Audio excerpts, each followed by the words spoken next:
Hello friends, CKD stock market news channel के अंदर आप सभी का स्वागत करता हूं और आज मैं वन बाय वन करके इस म्यूचुअल फंड की बात करूंगा। सबसे पहले नेट एसेट वैल्यू की बात करेंगे तो 85 रुपये का, जी हां 85 रुपीज़ का इसका नेट एसेट वैल्यू चल रहा है। रिटर्न की बात करने की कोशिश करेंगे तो एक साल में देखिए आप 18.87% का CAGR। पिछले एक साल में आज से जस्ट एक साल पहले अगर चले जाओगे तो 18.87% के CAGR के हिसाब से इस म्यूचुअल फंड ने रिटर्न अपने इन्वेस्टर्स को प्रोवाइड करके दिया है।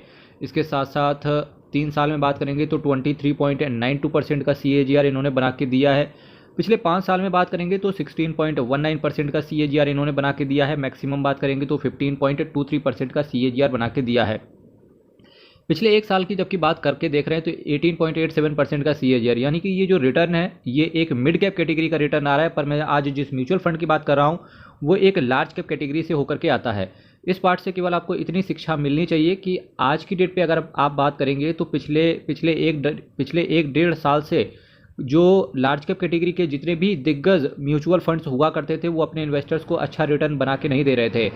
पर चूंकि हाँ हिस्ट्री रिपीट होती है, अब लार्ज कैप कैटेगरी की तरफ भी अच्छा रिटर्न देखने को मिल रहा है।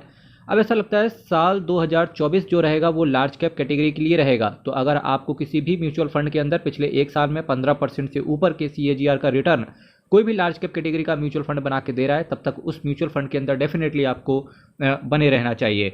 देखिए यहाँ से जब आप लार्ज कैप कैटेगरी के म्यूचुअल फंड्स में होते हो, चाहे मिड कैप कैटेगरी का म्यूचुअल फंड हो, चाहे स्मॉल कैप कैटेगरी का म्यूचुअल फंड हो, चाहे वो हाइब्रिड कैटेगरी का म्यूचुअल फंड हो, रिस्क आपका वेरी हाई रहता है। और न केवल रिस्क आपका वेरी हाई रहता है बल्कि आपको फ्लक्चुएशन भी ज़्यादा देखने को मिलती है।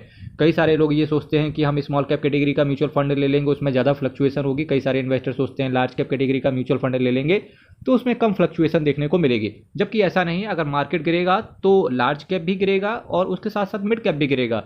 जब मार्केट ऊपर की तरफ आएगा तो लार्ज कैप भी ऊपर जाएगा और मिड कैप भी ऊपर जाएगा। कभी मार्केट एक ही डायरेक्शन में कभी ट्रेवल नहीं करता। ये देखिए यहाँ से 28 रुपये का 30 रुपये का इसका NAV था, गिर के कहाँ तक पहुँच गया, 26 तक गिर गया। इसके साथ साथ 33 का NAV 32 तक आ गया। फिर देखो यहाँ से 44 का NAV 43 तक आ गया। पर हाँ एक चीज़ रहता है कि अगर स्मॉल कैप कैटेगरी का म्यूचुअल फंड है 20% गिर गया तो हो सकता है लार्ज कैप 10% ही गिरे। पर वहीं जब बुल रन स्टार्ट होता है शेयर मार्केट के अंदर तो हो सकता है लार्ज कैप कैटेगरी का म्यूचुअल फंड 10% ही ऊपर जाए। पर हो पॉसिबल है, मैक्सिमम पॉसिबल है कि मिड कैप कैटेगरी का आपका म्यूचुअल फंड 20% से ज़्यादा का रिटर्न दे दे।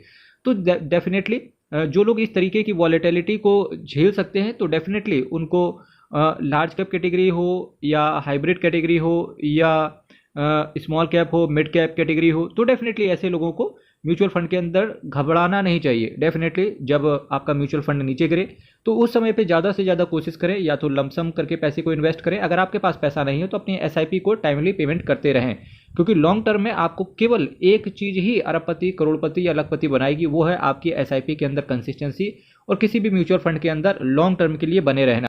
अब आप यहाँ से देखिए वैल्यू रिसर्च ने इस म्यूचुअल फंड को 5 आउट ऑफ 5 रेट किया हुआ है।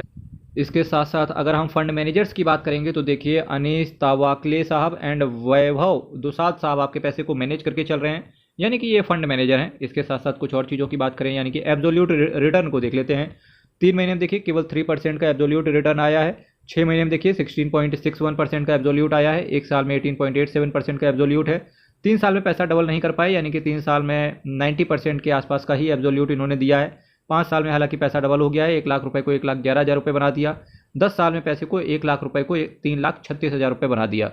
10 साल में ओवरऑल कैपिटल की बात करेंगे तो 1 लाख रुपए की लमसम से 4,36,000 रुपये की कैपिटल टोटल खड़ी हो गई होती। इसके साथ साथ रिस्क म्यूचुअल फंड के अंदर आपका वेरी हाई रहता है, तो कृपया इस चीज़ को आप हमेशा कंसिडर करके चलें। जिस म्यूचुअल फंड की बात कर रहा हूँ उसका नाम है ICICI prudential blue chip fund direct plan growth. हालांकि ये ब्लू चिप फंड है पर डेफिनेटली ये लार्ज कैप कैटेगरी से होकर के आता है। ICICI prudential blue chip fund direct plan growth 41,833 crore का इसका असेट साइज है। जी हाँ 41,833 करोड़ का इसका असेट साइज है। 1.01% का ये आपसे एक्सपेंस रेशियो चार्ज करके चल रहे हैं। इस म्यूचुअल फंड के अंदर केवल एक ही चीज़ खराब दिख रही है, वो खराबी ये है कि इसका जो एक्सपेंस रेशियो है 1% से ज़्यादा का है। 8.24% का ये कैश होल्ड करके चल रहे हैं। निफ्टी 100 टोटल रिटर्न इंडेक्स को इन्होंने बेंचमार्क के तौर पे ले रखा है। प्लान आपका ग्रोथ है। देखिए एक साल के अंदर अगर आप निकलने की कोशिश करेंगे तो 1% का आपसे एग्जिट लोड पड़ जाएगा। इसके साथ साथ चलिए कुछ और चीज़ों की बात करते हैं। फ्रेंड्स अगर अभी तक आपने चैनल को सब्सक्राइब नहीं किया है तो चैनल को सब्सक्राइब कीजिएगा, वीडियो को लाइक कीजिएगा। देखिए, इससे पहले मैं एक चीज़ आपसे और बताना चाहूँगा कि देखिए, सोमवार को आप ये मान के चलना कि शेयर मार्केट में गिरावट देखने को मिलेगी। हम डेफिनेटली गैप डाउन लेकर के खुलेंगे। तो अगर जो लोग विचार कर रहे थे लमसम करने के लिए, तो डेफिनेटली अकॉर्डिंगली आप अपने म्यूचुअल फंड्स के हिसाब से और आप अपनी फाइनेंशियल स्टेबिलिटी के हिसाब से और अपने फाइनेंशियल एडवाइजर से पूछ करके लमसम करने की चेष्टा कर सकते हो, क्योंकि यही कुछ 2-4 महीने रहेंगे जहाँ पर आप बल्क में पैसे को डिप्लॉय करके, और जब अप्रैल मई जून जुलाई 2024 का समय आएगा, तब वहाँ पर आप चुपचाप बैठ के रिटर्न, एक अच्छा और एक हैंडसम रिटर्न बैठ के एंजॉय करना। फाइनेंशियल बात करेंगे किन किन सेक्टर्स के अंदर आपका पैसा पड़ा हुआ है, तो देखिए, financial, energy, technology, automobile, construction, कुछ कैश होल्ड करके चल रहे हैं, जिसकी बात मैंने ऊपर भी करी थी। Material, health care, consumer staples, communication, insurance services, metals and mining, capital goods, consumer discretionary और केमिकल जैसे कुछ दिग्गज सेक्टर्स में आपका पैसा पड़ा हुआ है। देखिए, बात करेंगे किन किन शेयर्स के अंदर पैसा पड़ा हुआ है, तो सबसे ज़्यादा जो इन्होंने प्रायोरिटी दी है वो है आईसीआईसीआई बैंक को इन्होंने प्रायोरिटी दी है। देखिए, ICICI prudential asset management company है, तो डेफिनेटली ये अपनी ही कंपनी को ज़्यादा प्रायोरिटी देंगे। और आईसीआईसीआई बैंक के अंदर देखो 9.16% का स्टेक इन्होंने लेके रखा हुआ है। हालांकि आईसीआईसीआई बैंक एक अच्छा बैंक है और ये शेयर भी कमाल कर रहा है। Larsen and Toubro, Reliance Industries, Infosys Limited, Axis Bank, HDFC Bank. देखिए, एचडीएफसी बैंक 4.53% एचडीएफसी बैंक के अंदर इनका स्टेक लगा हुआ है। Nifty 50 for the safest side इन्होंने इंडेक्स के अंदर पैसा डाला हुआ है 4.15%।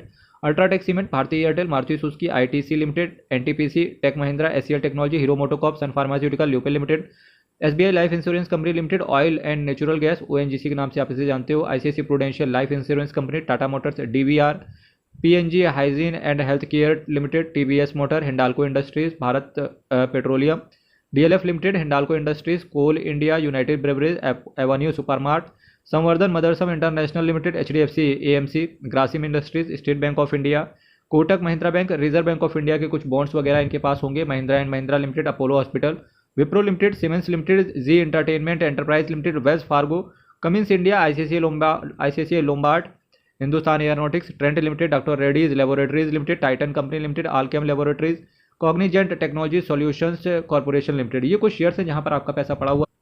इसके साथ साथ देखिए, ICICI prudential asset management company, देखिए 5,87,400 करोड़ का इनका असेट अंडर मैनेजमेंट है। काफ़ी भारी भरकम असेट अंडर मैनेजमेंट है और टोटल ये 240 स्कीम के साथ ही आते हैं। तो देखिए, इस कैटेगरी के अंदर आईसीआईसीआई प्रूडेंशियल के लार्ज कैप कैटेगरी की अगर मैं ऑल बात करने की चेष्टा करेंगे, तो देखिए इसका रिटर्न फिलहाल ठीक आ रहा है। शॉर्ट टर्म में ये रिटर्न अच्छा देते हैं और यही हिस्ट्री है एचडीएफसी एसेट मैनेजमेंट कंपनी की भी, कि शॉर्ट टर्म में ये रिटर्न अच्छा देंगे, लॉन्ग टर्म में आपको ये रिटर्न 12-12.5% के CAGR पे लाके खड़ा कर देंगे। ठीक है, चूंकि इस समय सभी लार्ज कैप कैटेगरी के म्यूचुअल फंड्स ने अच्छा रिटर्न देना स्टार्ट कर दिया है, तो डेफिनेटली ये भी अच्छा रिटर्न दे रहे हैं। तो डेफिनेटली अगर कोई नया बंदा इस म्यूचुअल फंड को खरीदना चाहता है, तो सिंपल उससे एक बात कहना चाहूँगा कि आप इससे पहले क्वांट के लार्ज कैप फंड को भी देख सकते हो, एक्सिस के लार्ज कैप फंड को भी देख सकते हो, इसके साथ साथ आप एचडीएफसी के लार्ज कैप फंड को भी देख लेना, और एक बार मेरे एसेट लार्ज कैप का भी रिव्यू करवा लेना, और एसबीआई ब्लू चिप फंड का भी रिव्यू देख लेना। इस फंड को लेने से पहले ऑलरेडी कोई इन्वेस्टेड है तो डेफिनेटली अभी निकलने की कोई ज़रूरत है नहीं इस फंड से, क्योंकि रिटर्न आपको 18% के आसपास का CAGR आ रहा है। जब तक ये रिटर्न 15% के CAGR तक चले, तब तक आप चुपचाप बने रहो, इसके बाद निकलने की चेष्टा करें। हर हर महादेव, अयप्पा शरणम, हरि शरणम। बहुत बहुत धन्यवाद। चैनल को सब्सक्राइब